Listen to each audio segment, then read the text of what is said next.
नमस्कार, मौलिक शक्ति न्यूज देख रहे हैं आप और मैं हूं आपके साथ साइमा। राजस्थान से लेकर पश्चिम बंगाल तक बीजेपी के खिलाफ प्रदर्शन हो रहा है। राजस्थान की सरकार के खिलाफ और गुज्जर समाज सड़कों पर उतर आया है और रेल तक रोक दी है। रेल की पटरियों पर भी गुज्जर समाज के लोग नजर आ रहे हैं। तो क्या कुछ पूरा मामला, चलिए आपको विस्तार से बताते हैं। दरअसल राजस्थान में गुज्जर समाज के लोग एक बार फिर से सड़क पर उतर आए। गुज्जर नेताओं ने भरतपुर के पीलूपुरा गांव में महापंचायत भी बुलाई। महापंचायत के खत्म होने के बाद समाज के कुछ लोग ट्रेन की पटरियों पर पहुंचे और कोटा मथुरा पैसेंजर ट्रेन को रोक दिया। इस दौरान दिल्ली मुंबई रेलवे ट्रैक 2 घंटे तक जाम रहा। हालात को देखते हुए कलेक्टर और एसपी मौके पर पहुंचे और उन्होंने प्रदर्शनकारियों से बात की और 2 घंटे बाद ट्रैक को खाली कराया जा सका। महापंचायत के बाद गुज्जर आरक्षण संघर्ष समिति के अध्यक्ष विजय बैंसला ने मीडिया से बातचीत करते हुए कहा कि महापंचायत से एक बड़ी बात ये सामने आई है कि गुज्जर समुदाय एकजुट हुआ है। महापंचायत में पूरे राजस्थान से लोग आए। जहां तक 9वीं अनुसूची के मुद्दे का सवाल है, कैबिनेट की मंजूरी लेना और प्रस्ताव को केंद्र में भेजना एक प्रक्रिया है। आगे उन्होंने कहा कि समाज के कुछ लोग भ्रम की वजह से रेलवे ट्रैक पर पहुंच गए थे और उन्होंने ट्रेन की चेन को खींच दिया। इससे पहले बैंसला ने यह भी कहा था कि दिसंबर 2023 में राजस्थान में बीजेपी की सरकार बनने के बाद से हम लगातार सरकार से बात कर रहे हैं, लेकिन बात आगे नहीं बढ़ रही है। बैंसला ने यह भी कहा कि उन्हें महापंचायत बुलाने के लिए मजबूर होना पड़ा। राज्य सरकार की तरफ से आए मसौदे को लोगों को सुनाने के बाद महापंचायत को खत्म करने की घोषणा की गई। सरकार और समाज के बीच 7 मांगों पर सहमति बनी।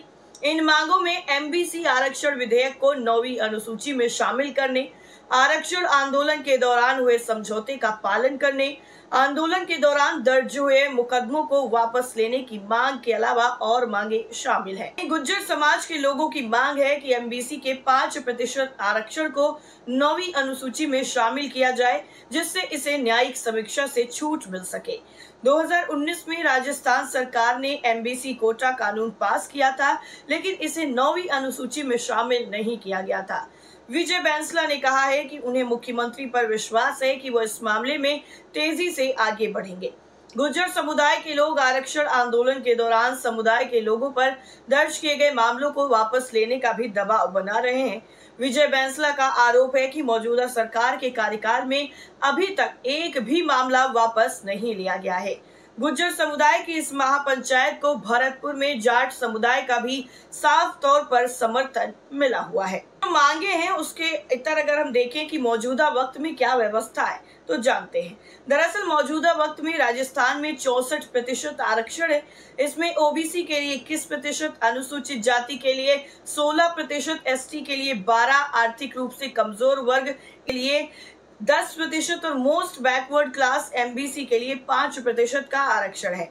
अशोक गहलोत के नेतृत्व वाली कांग्रेस की सरकार ने गुज्जर समुदाय को एमबीसी श्रेणी में शामिल किया था। गुज्जर आरक्षण संघर्ष समिति का आरोप है कि गुज्जर और एमबीसी समुदाय में शामिल बाकी जातियों को आरक्षण का पूरा लाभ नहीं मिल पा रहा है और इसकी वजह मौजूद रोस्टर प्रणाली है। वैसे आपको बता दें कि पहले भी बैंसला जो है वो पत्र लिख चुके हैं। दरअसल विजय बैंसला ने कहा कि राज्य सरकार ने 2019 में हाई कोर्ट में कहा था कि एमबीसी उम्मीदवारों को पहले सामान्य वर्ग, फिर ओबीसी और फिर एमबीसी श्रेणी में माना जाता है, लेकिन इसे अभी तक लागू नहीं किया गया है। उन्होंने मांग की है कि पिछले 6 सालों की आनुपातिक नौकरियां एमबीसी को दी जानी चाहिए।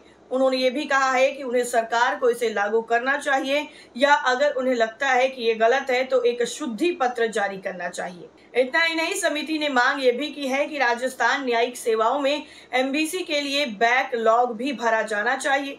गुज्जर प्रदर्शनकारियों ने 5% एमबीसी आरक्षण को 9वीं अनुसूची में शामिल करने की मांग को फिर से उठाया है ताकि इसे न्यायिक समीक्षा से छूट मिल सके। राज्य सरकार ने 2019 में एमबीसी कोटा कानून पारित किया था, लेकिन इसे 9वीं अनुसूची में शामिल नहीं किया गया है। गुज्जर समुदाय के कई प्रदर्शनकारियों के खिलाफ दर्ज किए गए मामलों को वापस लेने के लिए भी लंबे समय से दबाव बना रहा है। पिछले कई सालों में कई आरक्षण आंदोलन के दौरान उनके खिलाफ मामले दर्ज किए गए थे। विजय बैंसला ने आरोप लगाया है कि मौजूदा सरकार के कार्यकाल में एक भी मुकदमा अभी तक वापस नहीं लिया गया है। वहीं सीएम शर्मा को लिखे पत्र में विजय बैंसला ने कहा है कि सरकार का 74 मामलों को वापस न लेने का फैसला पिछले कई सालों में समुदाय और सरकारों के बीच हुए लिखित समझौते की भावना के खिलाफ है। दूसरी तरफ उन्होंने आरोप लगाया है कि कुछ आरोपियों की जमीन जब्त करने के आदेश जारी किए गए हैं। उन्होंने मांग की है कि आरक्षण आंदोलन के शहीदों के परिवारों को मुआवजे के अलावा अनुकंपा के आधार पर नौकरी मिलनी चाहिए। नहीं, विवाद का एक और मुद्दा गुज्जर छात्रों के कल्याण के लिए देवनारायण योजनाओं के क्रियान्वयन से भी संबंधित है। विजय बैंसला ने आरोप लगाया है कि 17 महीनों से इन योजनाओं का क्रियान्वयन खराब रहा है। साथ ही पात्र छात्रों को न तो पर्याप्त छात्रवृत्ति दी गई है और न ही स्कूटी दी गई है। उन्होंने कहा है कि वित्तीय वर्ष 2024 में देवनारायण छात्रा स्कूटी योजना के तहत 20 करोड़ से ज्यादा के बजट प्रावधान के बावजूद एक भी स्कूटी नहीं दी गई। इसी तरह 2024-25 में भी इस मद में 50 करोड़ रुपए के बजट प्रावधान के मुकाबले केवल 19 लाख रुपए खर्च किए गए। इस वित्तीय वर्ष के लिए देवनारायण योजनाओं के लिए 1/4 से ज्यादा बजट लैप्स हो गया है। विजय बैंसला का यह भी कहना है कि यह रोस्टर प्रणाली स्थानीय स्तर पर आरक्षित पदों की संख्या कम कर देती है। विजय बैंसला ने आगे ये भी कहा है कि देवनारायण बोर्ड और सरकार की मासिक समीक्षा बैठक 17 महीने से नहीं हुई है, इसे दोबारा शुरू करने की मांग है। इसके साथ ही विजय ने यह भी कहा है कि अब जो होगा वही सीएम यानी भजन लाल शर्मा चाहेंगे। अगर वो मुद्दों को सुलझाना चाहते हैं तो वो हल हो जाएंगे। अगर वो चाहते हैं कि हम पटरियों पर बैठें तो ऐसा ही होगा। गेंद उनके पाले में है।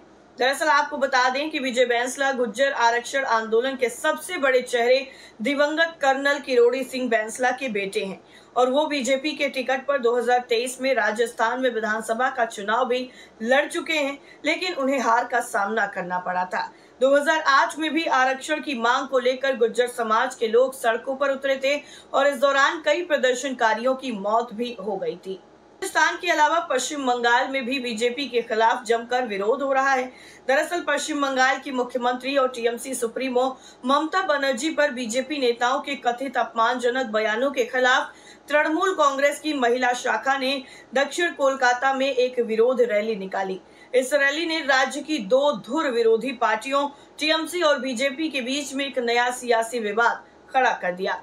रैली का नेतृत्व राज्य की वित्त मंत्री और टीएमसी महिला मोर्चा की अध्यक्ष चंद्रिमा भट्टाचार्य ने किया और ये रैली त्रिकोणीय पार्क से शुरू होकर हजरा मोड़ पर खत्म हुई, जिसमें करीब 2.5 किलोमीटर की दूरी तय की गई। रैली में टीएमसी महिला मोर्चा की सदस्यों ने नारे लगाए और एक लोकतांत्रिक रूप से चुनी गई महिला मुख्यमंत्री की लगातार बेइज्जती किए जाने के खिलाफ आवाज उठाई। रैली में शामिल पश्चिम बंगाल की मंत्री और टीएमसी नेता शशि पांजा भी थी और उन्होंने बीजेपी नेताओं पर जमकर निशाना साधा और साथ ही साथ ममता बनर्जी पर किए गए उनके टिप्पणियों को लेकर भी उनको जमकर सुनाया है। इस पूरी रिपोर्ट में फिलहाल के लिए इतना ही। आपका क्या मानना है इस पूरी खबर को लेकर कमेंट करके जरूर बताएं। फिलहाल के लिए इतना ही। बाकी खबरों के लिए आप जुड़े रहें मौलिक शक्ति न्यूज के साथ। नमस्कार।